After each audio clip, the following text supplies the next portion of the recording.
Hello everyone. इस video में हम सिलेबस देखने वाले हैं बीकॉम प्रोग्राम फर्स्ट सेमेस्टर का, या जिसको बीकॉम भी जनरली बोल देते हैं। अगर आप ड्यू में एसओएल के स्टूडेंट हैं, किसी रेगुलर कॉलेज के स्टूडेंट हैं, या फिर एनसी वेब के स्टूडेंट हैं, तो तीनों के अंदर ही आपका जो बीकॉम फर्स्ट सेमेस्टर का सिलेबस है वो सेम ही रहने वाला है। सिलेबस के अंदर कोई भी चेंज नहीं होगा। अब जैसा कि आपको पता है, 2022-2023 सेशन से ड्यू के अंदर जो 4 साल का ग्रेजुएशन प्रोग्राम है उसको एप्लीकेबल कर दिया गया है, जिसके अकॉर्डिंग न्यू सिलेबस एप्लीकेबल होगा। और इस न्यू सिलेबस को बोलते हैं यूजीसीएफ, यानी कि अंडर ग्रेजुएट करिकुलम फ्रेमवर्क। अब इस सिलेबस के अकॉर्डिंग जो आपका न्यू सिलेबस है वही हम इस वीडियो में डिस्कस करेंगे।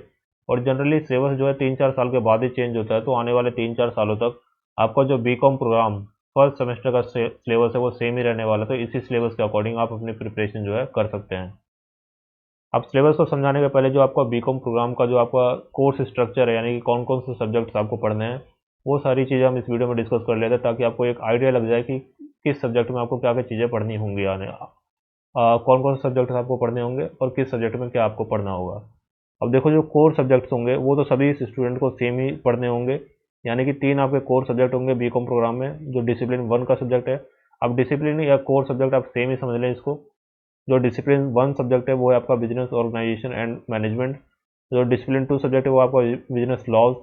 और डिसिप्लिन 3 सब्जेक्ट है वो है आपका फाइनेंशियल अकाउंटिंग। तो ये 3 आपके कोर सब्जेक्ट है, डिसिप्लिन सब्जेक्ट्स हैं, और ये तीनों सब्जेक्ट्स आपके 4-4 क्रेडिट के होंगे, तो ये टोटल 12 क्रेडिट के आपके 3 सब्जेक्ट हो जाएंगे। अब ये 3 सब्जेक्ट्स तो सभी बी कॉम के स्टूडेंट्स को पढ़ने हैं। इसके अलावा ये जो बाकी के 4 सब्जेक्ट्स हैं इसमें आपको ऑप्शंस मिलेंगे। अब ये ऑप्शंस कौन से होंगे वो डिपेंड करता है आपके कॉलेज या आपके डिपार्टमेंट के ऊपर, कि उन्होंने कौन से ऑप्शंस आपको अवेलेबल करवाए हैं। ये जो लिस्ट मैंने दिखाई है ये एसओएल के स्टूडेंट्स के अकॉर्डिंग दिखाई है। अगर आप एसओएल के स्टूडेंट तो आपके सामने ये ऑप्शंस होंगे। इनमें से ही आपने कोई एक सब्जेक्ट चूज़ किया होगा। जनरल इलेक्टिव में ये 5 ऑप्शंस है। इनमें से आपने एक सब्जेक्ट चूज़ किया होगा, या तो आपके पास इंग्लिश फ्लुएंसी 1 होगा, या हिंदी भाषा और साहित्य, basic Sanskrit, study of development of Urdu, या फिर पंजाबी। इनमें से कोई एक सब्जेक्ट आपने लिया होगा। एबिलिटी एनहांसमेंट कोर्स में आपने environment science theory into practice ये सब्जेक्ट लिया होगा, क्योंकि एक ही सब्जेक्ट जो है एसओएल के अंदर एप्लीकेबल है। एक ही ऑप्शन आपको दिया गया है। इसी तरह से जो जनरल इलेक्टिव सब्जेक्ट है ये आपका 4 क्रेडिट का होगा, और ये जो एबिलिटी एनहांसमेंट कोर्स है ये आपका 2 क्रेडिट का होगा। इसके बाद जो आपका 6 सब्जेक्ट होगा वो होगा स्किल एनहांसमेंट कोर्स का, जिसके अंदर ये 3 ऑप्शन आपको मिलेंगे एसओएल में: finance for everyone, communication in everyday life, और तीसरा आपको हिंदी डिपार्टमेंट का रंगमंच। ये सब्जेक्ट भी आपका 2 क्रेडिट का होगा। फिर जो 7वां और आखिरी सब्जेक्ट है वो है आपका वैल्यूडेशन कोर्स का। इसके अंदर आपको 4 ऑप्शंस मिलेंगे, इनमें से आपने एक सब्जेक्ट लिया होगा। जैसे फर्स्ट जो ऑप्शन है वो है आपका reading Indian fiction in English. जो सेकंड ऑप्शन है वो है भारतीय भक्ति परंपरा और मानव मूल्य।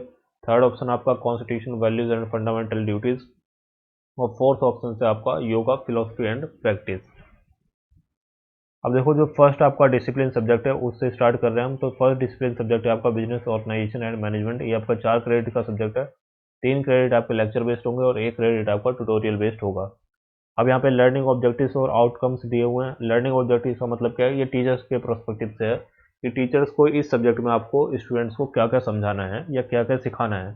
लर्निंग ऑब्जेक्टिव्स का मतलब क्या है कि स्टूडेंट्स जो हैं इस सब्जेक्ट को पढ़ने के बाद उनसे क्या आकांक्षा अपेक्षा की जाती हैं, कि वो क्या क्या सीख चुके होंगे। तो ये 5 पॉइंट्स लिखे हुए हैं कि इन सब्जेक्ट को पढ़ने के बाद आपको ये 5 पॉइंट्स में जो लिखा हुआ है ये सारी चीज़ें आनी चाहिए। जैसे लर्निंग ऑब्जेक्टिव में अगर बात करें तो यहाँ पे लिखा हुआ है the course aims to develop an understanding of business organisation function and challenges of management and contemporary issues. यानी कि बिजनेस के मैनेजमेंट में जो भी कंटेम्प्रेरी इशूज है, जो भी फंक्शंस में चैलेंजेस है, वो सभी चीज़ें इस सब्जेक्ट के अंदर आपको पढ़ने हैं, जो कि आपका बिजनेस ऑर्गेनाइजेशन एंड मैनेजमेंट। अब देखो, इसमें टोटल आपके 5 यूनिट आपको पढ़ने हैं, जिसमें यूनिट 1 है वो आपका इंट्रोडक्शन से रिलेटेड है, जिसमें role of organisation and management ये आपको पढ़ना है। Nature of function and management. इसी तरह से यूनिट नंबर 2 है आपका बिजनेस एनवायरनमेंट एंड एंटरप्रेन्योरशिप, जिसमें एक तरह से बिजनेस के एनवायरनमेंट के रिलेटेड माइक्रो इमीडिएट। इसके अलावा मीनिंग क्या होता है बिजनेस का, लेयर्स ऑफ बिजनेस क्या है, बिजनेस एथिक्स क्या है, सोशल रिस्पॉन्सिबिलिटीज़ क्या है। ये सारी चीज़ें इसके अंदर आपको पढ़नी है यूनिट नंबर 2 के अंदर। यूनिट नंबर 3 आपका प्लानिंग एंड ऑर्गेनाइजिंग, यानी कि किस तरह से आपको स्ट्रेटेजिक प्लानिंग करनी है, किस तरह से आपको ऑर्गेनाइजेशनल स्ट्रक्चर्स बनाना है, डिसीजन मेकिंग किस तरह से होती है, वो सारी चीज़ें इस यूनिट नंबर 3 में आपका पढ़ना है। यूनिट नंबर 4 होगा आपका डायरेक्टिंग एंड कंट्रोलिंग, यानी कि कंट्रोल किस तरह से करना है, किस तरह से डायरेक्ट करना है, किस तरह से इस जो ऑर्गेनाइजेशन के मेंबर्स है उसको मोटिवेट करना है, किस तरह से वहाँ पे फॉलोअरशिप इसमें इंक्रीज करने, लीडरशिप की क्वालिटीज़ क्या होती है, कंट्रोलिंग की क्वालिटीज़ क्या है, टेक्निक्स क्या हैं, वो सारी चीज़ें इस यूनिट में आपको कवर करना है।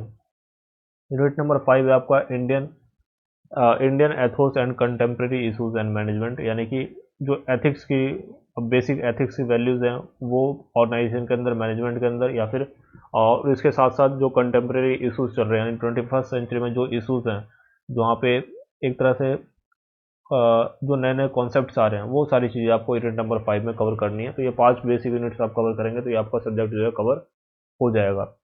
इसके प्रैक्टिकल एक्सरसाइज यहाँ पे मेंशन की हुई है। अब प्रैक्टिकल होगा नहीं होगा वो डिपेंड करता है आपके कॉलेज या आपके डिपार्टमेंट के ऊपर कि वो प्रैक्टिकल लेते हैं या नहीं लेते, और लेते हैं तो किस तरह का प्रैक्टिकल लेते हैं। एसओएल के अंदर प्रैक्टिकल के रिलेटेड अभी कोई भी इन्फॉर्मेशन या नोटिफिकेशन नहीं आया है।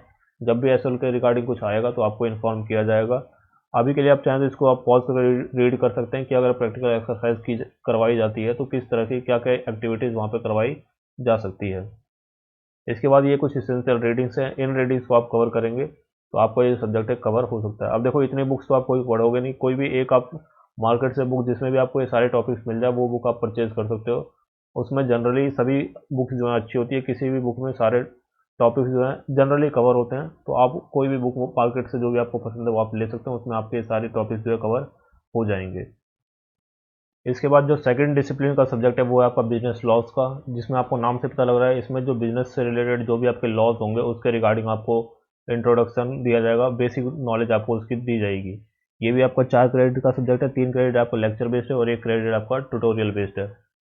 इसमें आप देख सकते हैं लर्निंग ऑब्जेक्टिव और लर्निंग आउटकम्स यहाँ पे मेंशन किए हुए हैं। लर्निंग ऑब्जेक्टिव बेसिकली यही है कि जो भी आपके इंपॉर्टेंट बिजनेस लॉज हैं, रेलेवेंट लॉज हैं, उनके इंसेप्शन के बारे में, उनके कंडक्ट के बारे में, किस तरह से वो रेलेवेंट उसके केस लॉज हैं, किस तरह से उसका इंप्लीमेंटेशन होता है, वो सारी चीज़ें आपको बेसिक नॉलेज इसमें बताई जाएंगी। अब इसके अंदर भी टोटल आपके 5 यूनिट है। जो यूनिट नंबर 1 है वो है आपका इंडियन कॉन्ट्रैक्ट एक्ट का, जो कि 1872 का लेजिस्लेचर है या लेजिस्लेशन है। इसके अंदर आपको कॉन्ट्रैक्ट के बारे में बेसिक बताया जाएगा कि मीनिंग ऑफ कॉन्ट्रैक्ट क्या होता है, कैरेक्टरिस्टिक्स ऑफ कॉन्ट्रैक्ट क्या होते हैं, काइंड्स ऑफ कॉन्ट्रैक्ट क्या होते हैं, एसेंशियल ऑफ वैलिड कॉन्ट्रैक्ट, यानी कि कोई अगर वैलिड कॉन्ट्रैक्ट है, वैध कॉन्ट्रैक्ट है, तो उसके क्या क्या इसेंशियल्स होने चाहिए, क्या क्या उसमें इंग्रेडिएंट्स होने चाहिए। जैसे यहाँ पे मेंशन किया हुआ है, ऑफर होना चाहिए, एक्सेप्टेंस होना चाहिए, कंसिडरेशन होना चाहिए, कॉन्ट्रेक्चुअल कैपेसिटी होनी चाहिए, फ्री कंसेंट होना चाहिए, लीगैलिटी ऑफ ऑब्जेक्ट होना चाहिए। तो ये सारी चीज़ें अगर होती हैं तो वो उस कॉन्ट्रैक्ट को हम इसेंशियल ऑफ कॉन्ट्रैक्ट, यानी कि उसमें सारे इसेंशियल मौजूद होते हैं तो उसको वैलिड कॉन्ट्रैक्ट माना जाएगा। कंसिडरेशन का मतलब क्या होता है कि कोई एक वैल्यू होनी चाहिए। जैसे मान लो आपने एक कोई फ़ोन ख़रीदा तो आपके लिए कंसिडरेशन क्या है, आपको फ़ोन मिला। दुकानदार के लिए कंसिडरेशन क्या है, उसको पैसे मिले। तो इसको कंसिडरेशन यहाँ पे बोला जा रहा है। वॉइड एग्रीमेंट क्या होता है, क्वासी कॉन्ट्रैक्ट क्या होते हैं, ये सारी चीज़ें इस टॉपिक के अंदर, इस यूनिट के अंदर आप पढ़ेंगे। यूनिट नंबर 2 क्या होता है, discharge of contract and remedies for breach, यानी कि किस तरह से कॉन्ट्रैक्ट वहाँ पर एप्लीकेबल होगा, और अगर कॉन्ट्रैक्ट कोई पार्टी तोड़ती है तो उसकी रेमेडी क्या होगी, कंपनसेशन क्या होगा, ठीक है, पेनल्टी अगर है तो वो क्या होगी। तो इस तरह से जो है ये सारी चीज़ें आप यूनिट नंबर 2 में पढ़ोगे। यूनिट नंबर 3 आपका इंट्रोडक्शन टू स्पेशल कॉन्ट्रैक्ट, यानी जो स्पेशल टाइप के कॉन्ट्रैक्ट होते हैं, जैसे इंडेमनिटी का कॉन्ट्रैक्ट होता है, गारंटी का कॉन्ट्रैक्ट होता है, बेलमेंट का, प्लेज का, एजेंसी का, ये जो सारे स्पेशल टाइप के कॉन्ट्रैक्ट्स हैं ये आपका यूनिट नंबर 3 में कवर किया जाएगा।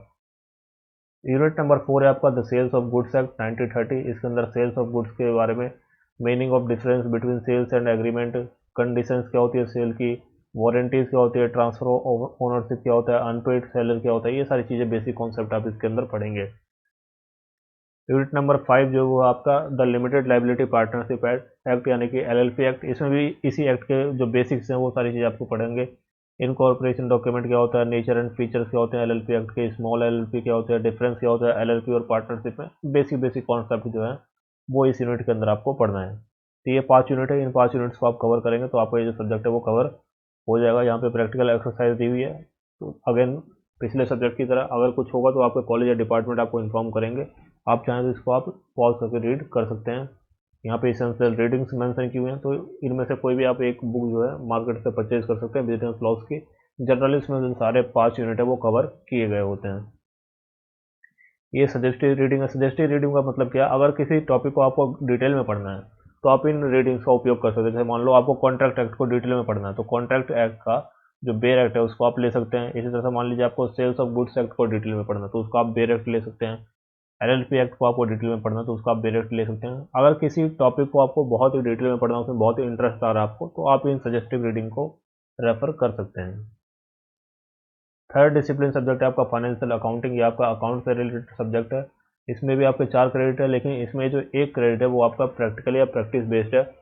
1 क्रेडिट आपका ट्यूटोरियल बेस्ड है और 2 क्रेडिट आपके लेक्चर बेस्ड है। अब एसओएल में प्रैक्टिकल होगा या नहीं होगा, वो सारी डिटेल्स जो है एसओएल डिपार्टमेंट के द्वारा आने वाले टाइम में आपको बताई जाएंगी। इसके भी लर्निंग ऑब्जेक्टिव्स और लर्निंग आउटकम्स यहाँ पे मेंशन किए हुए हैं, इसको आप पॉज करके रीड कर सकते हैं। अब इसके अंदर भी 5 यूनिट आपको कवर करना है। यूनिट नंबर 1 है आपका theoretical framework and accounting process. इसमें 2 पार्ट है आपका, एक है आपका कॉन्सेप्चुअल फ्रेमवर्क का पार्ट और दूसरा पार्ट है आपका अकाउंटिंग प्रोसेस का पार्ट। तो ये 2 पार्ट्स आपको कवर करना है। पूरा डिटेल सिलेबस जो आप पॉज करके इसको रीड कर सकते हैं, स्क्रीनशॉट वगैरह ले सकते हैं। यूनिट नंबर 2 है आपका business income, accounting for property plant and equipment and valuation of inventory. ये आपका यूनिट नंबर 2 है। यूनिट नंबर 3 है आपका financial statement of sole proprietorship and not for profit organisation. Unit number 4 है आपका accounting for inland branches department and leases. Unit number 5 है आपका computerised accounting system. तो ये 5 यूनिट है आपके अकाउंटिंग से रिलेटेड। तो इन 5 यूनिट्स को आप कवर करेंगे तो आपका जो फाइनेंशियल अकाउंटिंग का जो सब्जेक्ट है वो आपका कंप्लीट हो जाएगा। अब इसकी रेटिंग्स की बात करें तो यहाँ पे आप देख सकते हैं रेटिंग्स यहाँ पे मैंने मेंशन की हुई है। प्रैक्टिकल एक्सरसाइज के बारे में भी यहाँ पे मेंशन किया हुआ है, इसको भी आप चाहे तो रीड कर सकते हैं। रेटिंग्स यहाँ पे मेंशन की हुई है। हालांकि ये सारी रेटिंग्स आपको रेफर करने की जरूरत है नहीं। कोई भी आप मार्केट से फाइनेंशियल अकाउंटिंग की बुक लेंगे तो उसमें जनरली 5 टॉपिक्स जो है मेंशन होते हैं, वहाँ से आप इसको ईजिली रीड कर सकते हैं। यहाँ पर जो सजेस्टिव रीडिंग है वो भी मेंशन की हुई है। तो यहाँ पे आपने देखा ये जो 3 डिसिप्लिन सब्जेक्ट्स थे आपके, फर्स्ट आपका business organisation and management, business laws और फाइनेंशियल अकाउंटिंग, ये तीनों मैंने यहाँ पे कवर कर दिया। अब इसके अलावा जो बाकी सब्जेक्ट्स हैं, अब इन सारे सब्जेक्ट्स का सिलेबस अगर सिंगल वीडियो में कवर करेंगे तो बहुत लंबी वीडियो हो जाएगी। और क्योंकि आपको इन चारों, जैसे ये 5 सब्जेक्ट है इसमें जनरल इलेक्टिव में, अब इन पाँचों का सिलेबस देखने की आपको जरूरत है नहीं। आपने जो सब्जेक्ट लिया है उसका सिलेबस आपको देखना है। तो आपको क्या करना है, इस वीडियो के लिंक डिस्क्रिप्शन में आपको एक लिंक मिलेगा इस प्लेलिस्ट का, जो है फर्स्ट सेमेस्टर सिलेबस प्लेलिस्ट, ये सब्जेक्ट वाइज। इस प्लेलिस्ट में आपको जाना है। जो डिसिप्लिन सब्जेक्ट्स है उसका सिलेबस मैंने आपको डिस्कस कर दिया। इसके अलावा बाकी जो 4 सब्जेक्ट्स हैं उसका सिलेबस आप सब्जेक्ट वाइज देख सकते हैं इस प्लेलिस्ट के अंदर। जितने भी बाकी आपके 4 सब्जेक्ट है, चाहे आपका वैल्यू एडिशन कोर्स हो, एबिलिटी एनहांसमेंट कोर्स हो या स्किल एनहांसमेंट कोर्स हो या फिर जनरल के इलेक्टिव कोर्स हो, उन सभी के जो सिलेबस है वो सब्जेक्ट वाइज इसमें अपलोड कर दिए गए हैं। तो यहाँ से जाके आप उन सिलेबस को देख सकते हैं, वहाँ पे आपको डिटेल सिलेबस आपका मिल जाएगा। For the time being that's the end of the video. Thank you.